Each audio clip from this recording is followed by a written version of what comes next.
The sound that stopped the ballroom was the sharp crack of a riding crop against a young woman's back.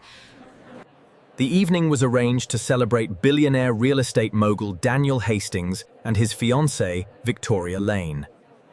Victoria had beauty, confidence, and the ability to command attention the moment she entered a room. But household employees knew another side of her, one that rarely appeared in polished photographs. She could turn a small mistake into public humiliation, and employees had learned to be careful around her. Daniel had spent months overlooking warning signs that should have troubled him. I told you exactly what happened. We need to move on. I believe you. I'm just tired.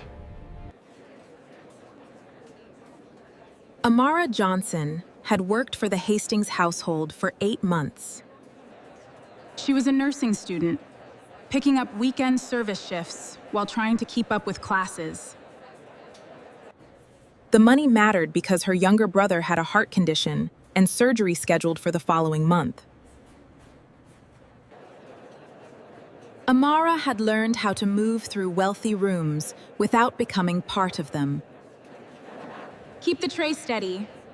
Smile when spoken to. Do the job well. Stay out of the drama. Isn't it just exquisite? Oh, Victoria, it's absolutely stunning. It's the most beautiful ring I've ever seen. Oh, darling, that is absolutely brilliant. Someone shifted, the tray tilted slightly, and one wine glass began to tip. Oh, Victoria! Only a few drops of red wine reached the lower edge of Victoria's white gown. It was the kind of accident that could have been fixed with a towel and a few calm words. Victoria treated the tiny accident like an unforgivable insult.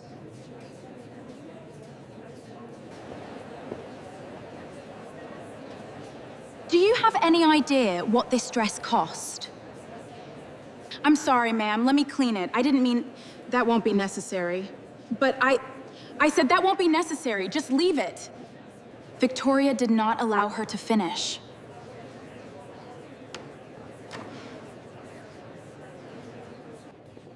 Beside the staircase stood an antique riding crop, intended only as decoration. Before anyone understood what she intended, Victoria seized it and swung. Ah! You won't hurt him. Oh, God. The crop struck Amara across the back. Oh! How could you? A glass shattered somewhere in the crowd, and the music stopped. Amara stumbled toward the wall, one hand reaching behind her shoulder as shock overtook pain. What hurt almost as much was the room around her, hundreds of witnesses, and almost no movement. Silence can protect cruelty as effectively as power does. I can't let them see me like this. Not now. Not when everything depends on it. Daniel Hastings walked in before anyone could decide what to do next.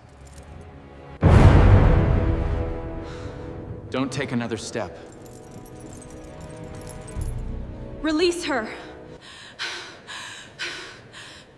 His fiancée held the crop while Amara stood shaking against the wall.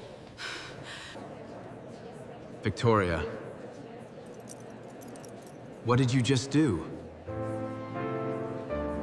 She ruined my gown.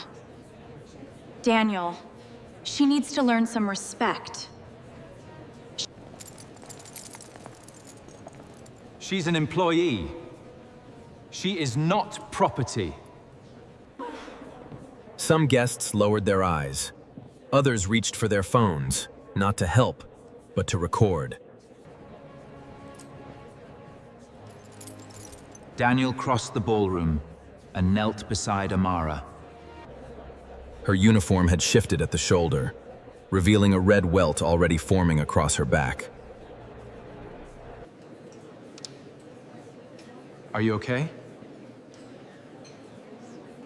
No. Amara nodded too quickly.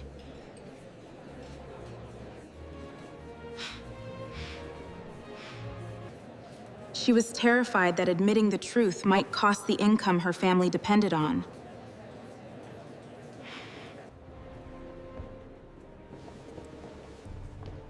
Get a doctor. Now! The mark on Amara's back left Daniel with no private explanation to hide behind. He knew Victoria could be cutting, and he knew employees became tense around her. Complaints had been dismissed because accepting convenient explanations was easier than confronting what they meant. In public, Victoria could be charming enough to make every warning sign seem temporary.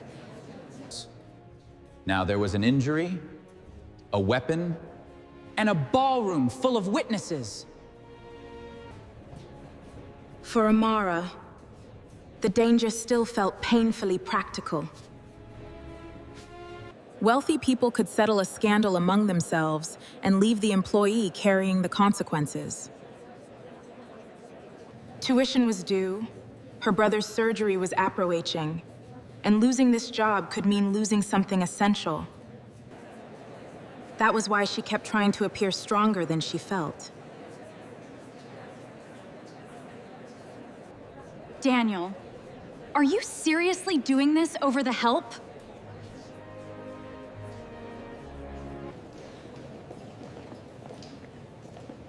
Help.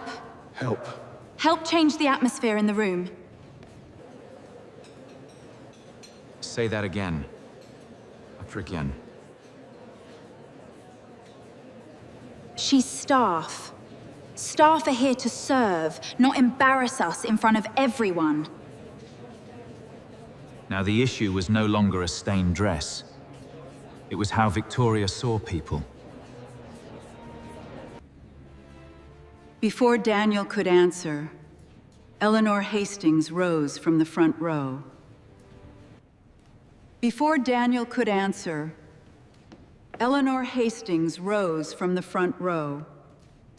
She was 82, walked with a cane, and still commanded the room without raising her voice. Daniel, perhaps everyone here should hear how this family actually began. Her cane tapped across the marble until she reached the center of the ballroom. Then Eleanor looked at Victoria and began telling a story Daniel knew only in pieces. 6 years ago, I was a maid. At 17, Eleanor worked after her father died to help support her mother. She cleaned floors, served meals, and learned what it meant to become invisible inside someone else's house. Oh, how clumsy. Look what you've done to my dress.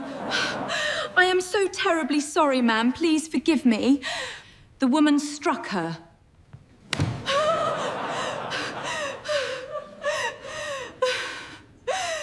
Eleanor paused, and the resemblance between the two moments became impossible to miss.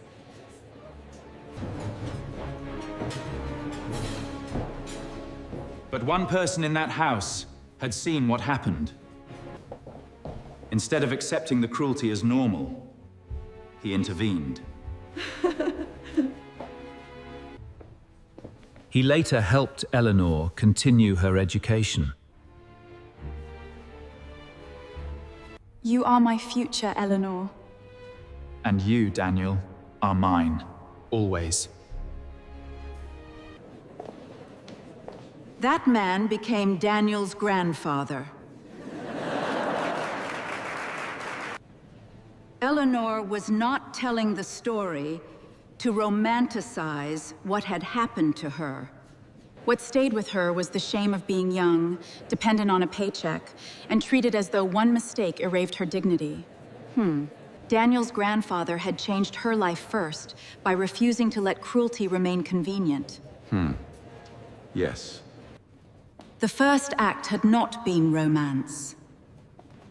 It had been respect. Eleanor saw the same dangerous misunderstanding repeating itself in front of her. It was the belief that someone with fewer resources must accept whatever treatment comes from someone with more. The Hastings fortune had never erased where Eleanor herself had started. This family was built by people who learned that dignity has nothing to do with a bank account. You have shown everyone exactly how you treat someone when you believe they cannot answer back. The riding crop slipped from Victoria's hand and struck the marble floor. Daniel still had one decision left to make in front of everyone.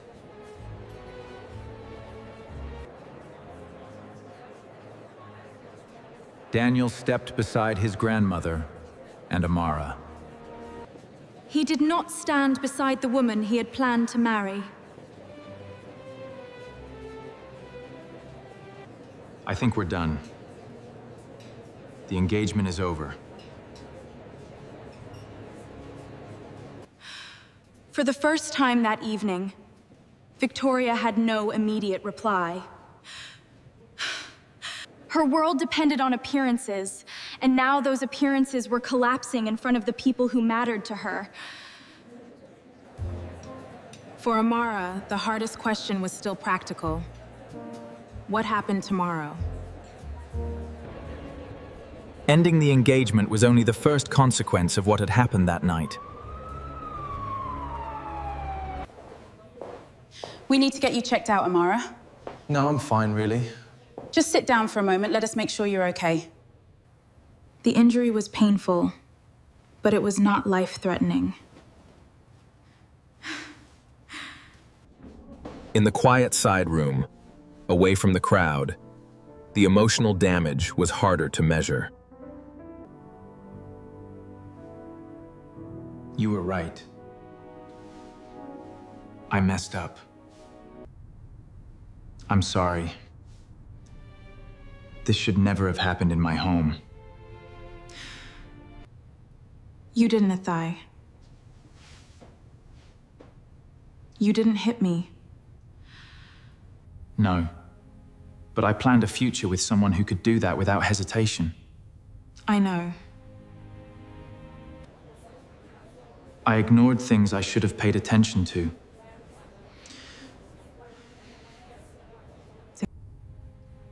For a moment, neither of them spoke.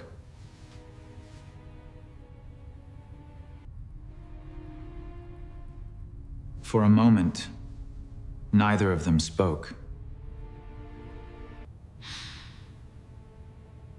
Why does this matter so much to you?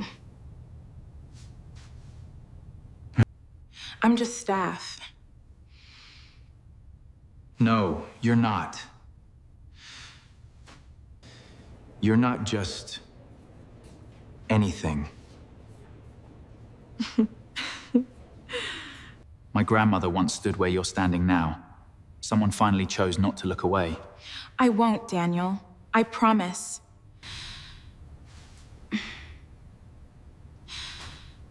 I have a nursing exam in 3 days. My little brother's surgery is next month. Every dollar matters. I understand, Amara. I know you were trying to help. Daniel became quiet, then reached into his jacket. He wrote a number on the back of a business card and handed it to her.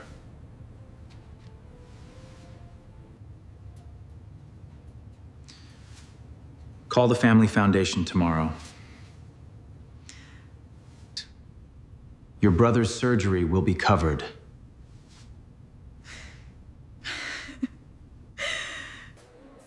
And your final semester of nursing school will be covered too.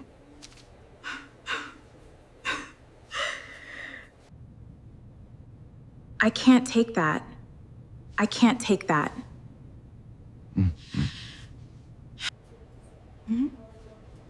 This isn't a reward for being hurt. Someone I trusted harmed you in my home. Helping repair the damage is the minimum I can do.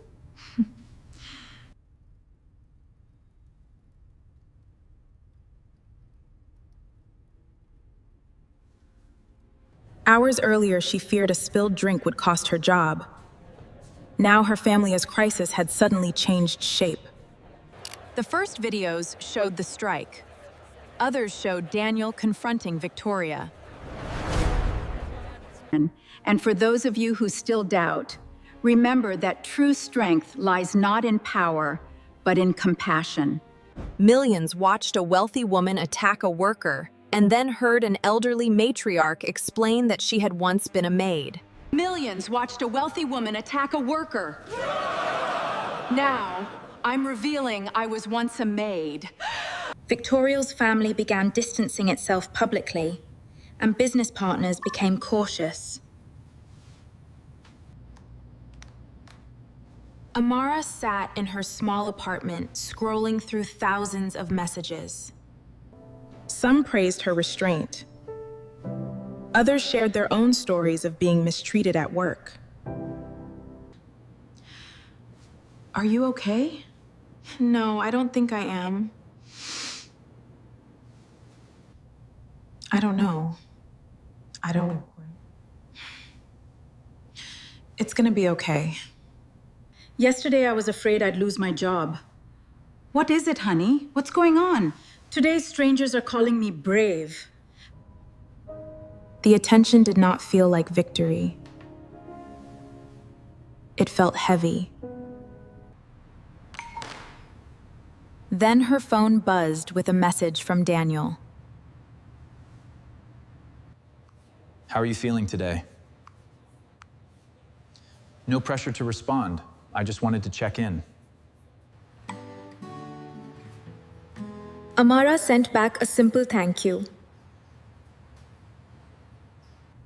Online, strangers were already turning the worst minutes of her week into arguments they could finish before lunch. She shut the phone off for a while.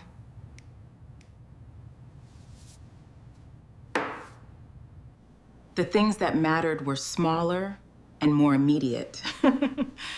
I know, Amara. I know. Her back still hurt. Her exam was still coming. Her brother was still waiting for surgery. Viral attention had not removed those realities. It had placed a spotlight over them. Across town, Daniel's foundation staff were coordinating Amara's brother's medical care. But Daniel was dealing with a different realization. He kept replaying how long so many people had stood still while Amara was being humiliated.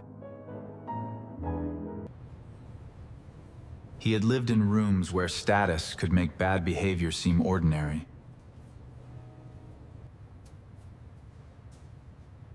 Now he wondered how often he had confused good manners with good character.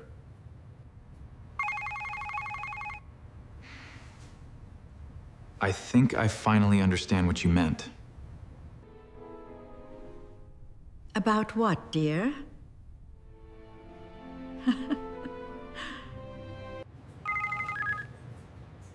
Choosing people for their character, not their circumstances.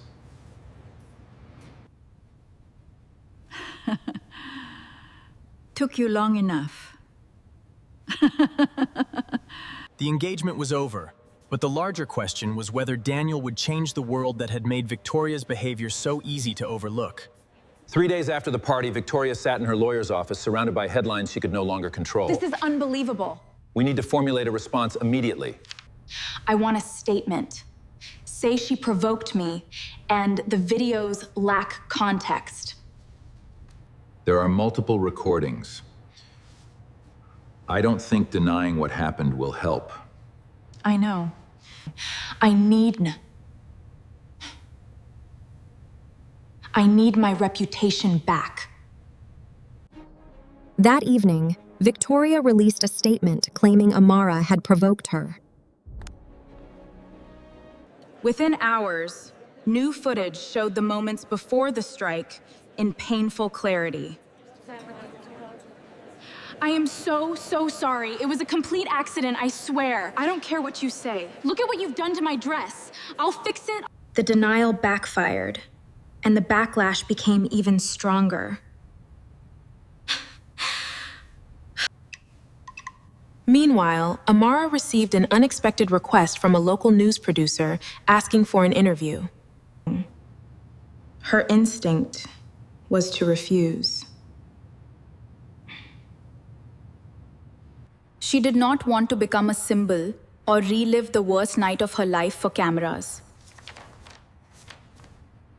Her mother offered a different perspective. It's okay to consider all possibilities, darling. Maybe you're right, Mom. You don't have to attack anybody. Just tell the truth. Yeah. Someone who's afraid might hear you. Amara agreed.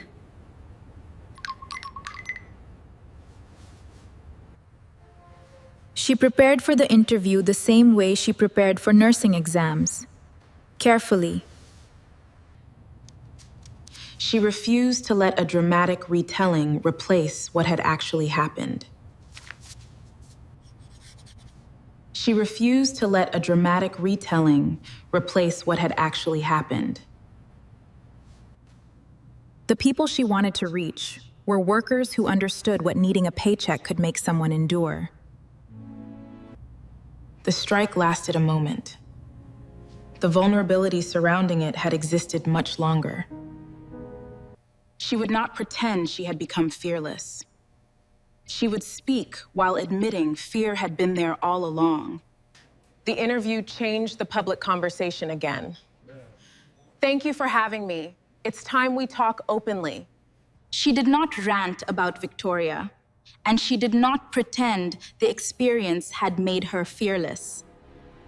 Workers can become invisible when the people paying them start confusing employment with ownership.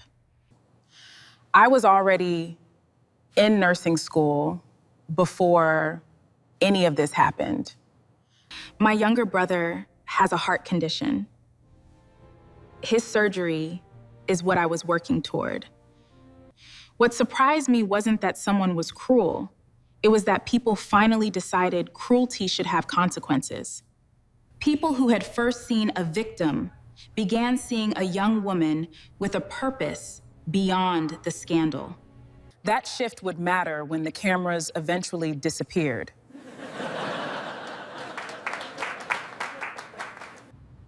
Daniel watched the interview from his apartment.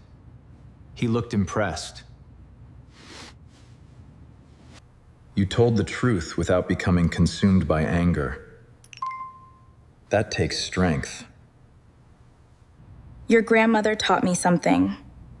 She didn't need to shout to make the truth impossible to ignore. Truth does not need cruelty to become powerful. The exchange marked the beginning of a different connection. Not romance yet, but respect. The next development moved her life away from headlines and back toward what had mattered all along. Her brother's surgery was successful.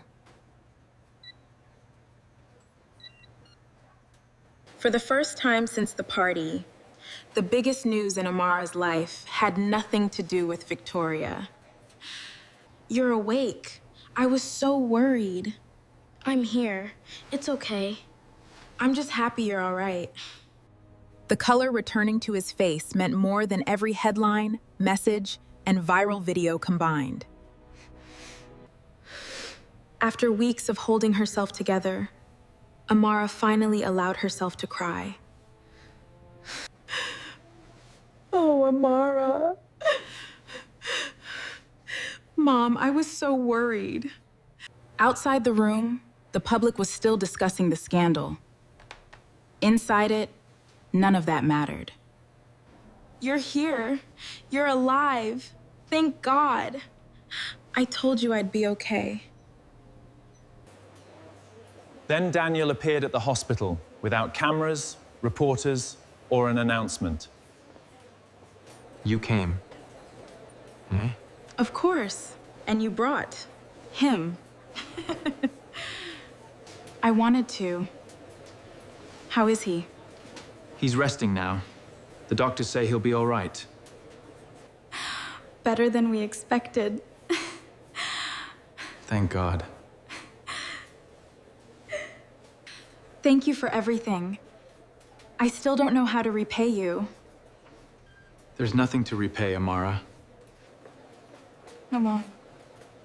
You don't owe me repayment. I never saw it before. How much I got wrong. Take your time. You're different. I think I'm noticing things I trained myself not to notice. My grandmother says wealth reveals character. It doesn't create good character where none exists. That's a good lesson. That lesson soon began changing more than Daniel's relationships. He started spending more time around the Foundation's work. Hospitals, students, and families in crisis became more than numbers on reports. He listened differently and stopped assuming generosity meant knowing what other people needed. We need a solution that prioritizes community feedback. You're right. Tell me more. Eleanor noticed the change in her grandson. She did not congratulate him for becoming decent. She simply watched him begin living the values his family claimed to represent. Somewhere between hospital hallways and ordinary conversations, Daniel and Amara became friends. Sometimes they drank coffee after Amara's hospital shifts. Today was especially long. The strange weight of being known through one viral moment. Family, responsibility, it all comes crashing down sometimes. Yeah. I can't blame Victoria for every mistake I made. I chose to overlook things too. I know you did. Amara respected that distinction. An apology meant less if it blamed everything on somebody else. I am truly sorry for my actions. Daniel also began seeing that Amara's purpose existed long before the scandal. Her brother's illness had strengthened her determination to become a pediatric nurse. She understood frightened families because she had spent years being one of them. The scandal made Amara visible. It did not create her purpose. You know, it's just nice to not feel any pressure. I know exactly what you mean. We can just relax. Daniel never behaved as though paying medical bills entitled him to a place in Amara's future. And that's when I realized this had become the best part of my day. Me too. I really enjoy these chats. For Daniel, that kind of ordinary comfort was unfamiliar.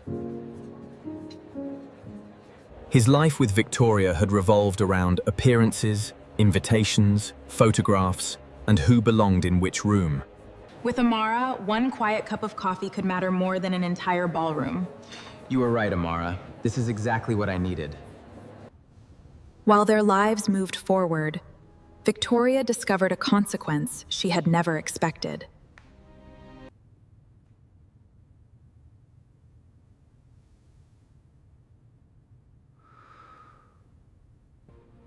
Her family gradually separated her name from public business ventures. Friends who once treated her invitations like social trophies stopped calling.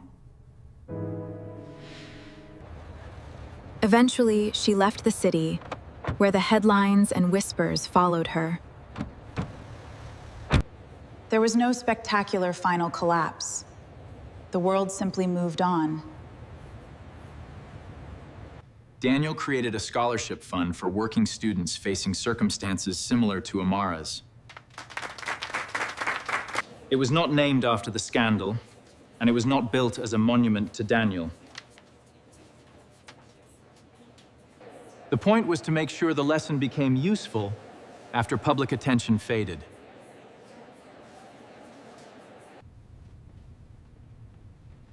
Eleanor approved.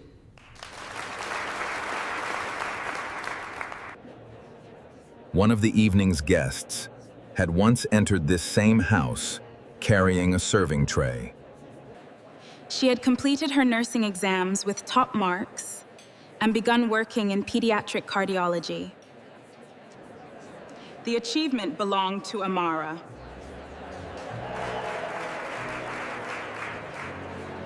The foundation had removed financial obstacles. It had not studied, worked, or passed those exams for her.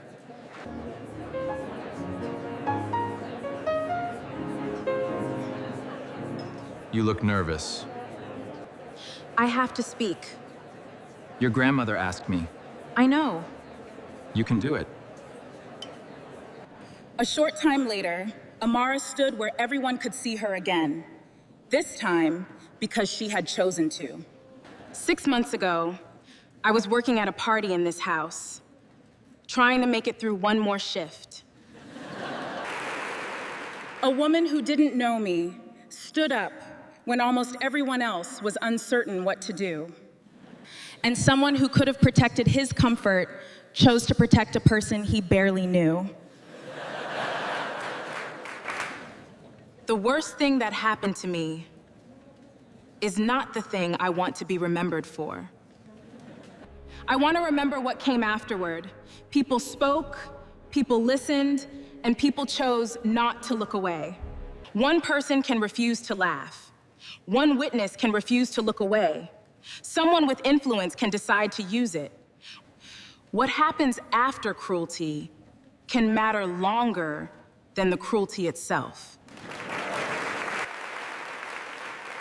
The applause that followed was warm, imperfect, and real. That was beautiful. Thank you. Thank you. I meant it. I know, I startle.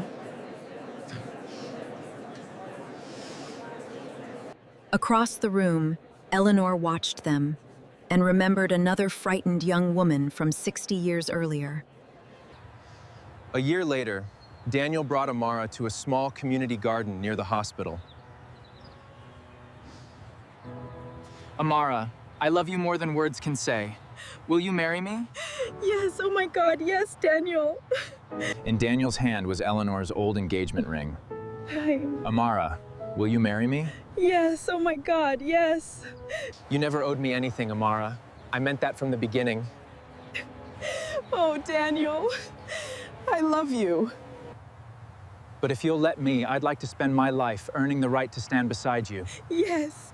Oh, Daniel, yes. Amara Johnson, will you marry me? Yes, yes, I would love to. Months later, Daniel and Amara married, with Eleanor watching from the front row. Nurses stood beside executives, and cafeteria workers sat beside old family friends. Far away, Victoria saw a brief wedding announcement from the quieter life she now lived. What she finally felt was not outrage. It was regret. The riding crop had revealed who she became when she believed another person had no power to stop her. Years later, Amara returned to the same ballroom with her 5-year-old daughter. The marble and staircase remained, but the ballroom had become a community center for working families. Mommy, what does that say? That's a plaque, honey. It tells a story. Dignity does not depend on circumstance. Kindness costs little. Its absence can cost far more. Was it scary? It was a little scary, but it was important. Yes. Being scared doesn't mean you have no strength. Look at them all, Daniel. It's exactly how you imagined it, Amara. Daddy, look, the swings. The true ending was never that a billionaire rescued a maid. Amara had already been fighting for her future before Daniel saw her. If this story stayed with you, like the video and support Silent Proof Stories. Cruelty can